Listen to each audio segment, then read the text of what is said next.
Reasons for the upward sloping of a supply curve. Normally, a supply curve slopes upward from left to right. Look at this graph. It signifies a positive relation between price and quantity supplied. It means sellers are willing to sell more at a higher price and less at a lower price. In this session, we shall examine the real reasons behind the supply curve sloping upwards from left to right. The first reason is a higher price and incentive. Producers always have an eye on profit. Higher profit is possible only when they sell more, when the price goes up. Whenever the price goes up, producers take that as an opportunity to supply more and sell more in order to make a sizable profit. Thus, the price rise motivates the producers to supply more. The second reason is resource reallocation. Resources are nothing but inputs, also known as factors of production. Resource reallocation means diverting the resources from one line of production to another line of production. A numerical example will help us to understand it better. Suppose the price of cell phones is on the rise in the market. It is an indication of making more profit. This will make those producers who are producing some other products to discontinue production and turn to produce cell phones. They divert the resources from the present use to cell phone production. The resources are reallocated in favor of cell phone production. After an increase in the price, the supply of cell phone has gone up. This increased supply is due to resource reallocation. Thus, resource reallocation becomes one of the reasons for supply curve to slope upwards.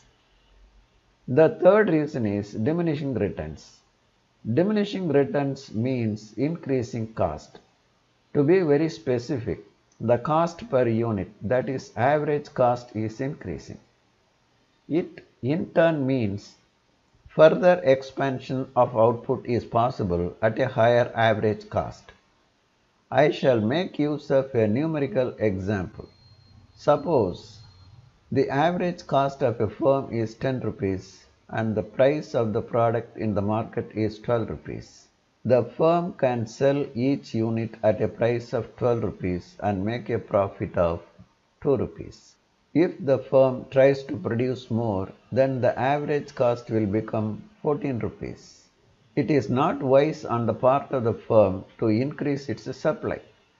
If the market price moves up from 12 rupees to 14 rupees, the firm can produce more and supply more because it can produce at a cost of 12 rupees, sell it for 14 rupees and make a profit of 2 rupees. Unless the market price moves up, the diminishing return firms will not increase the supply. The fourth reason is constant returns.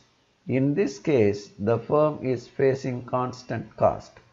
It means the average cost of production will remain the same irrespective of output. Let me make use of the previous numerical example. Suppose the average cost of production is 10 rupees. This is not going to increase when the firm produces more. When the market price of the product goes up, the firm supplies more by producing more and widens its profit margin. The fifth reason is increasing returns. Increasing returns means diminishing average cost. When increasing returns operates in a firm's production, its average cost keeps on falling with expanding output. Once again, I shall use the previous example. Assume the present average cost of the firm is 10 rupees.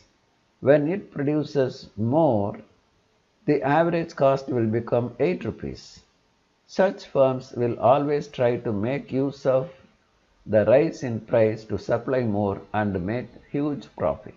The sixth reason is geometrical necessity. There is positive relation between price and quantity supplied. A positive relation can be effectively shown only with the help of an upward sloping supply curve.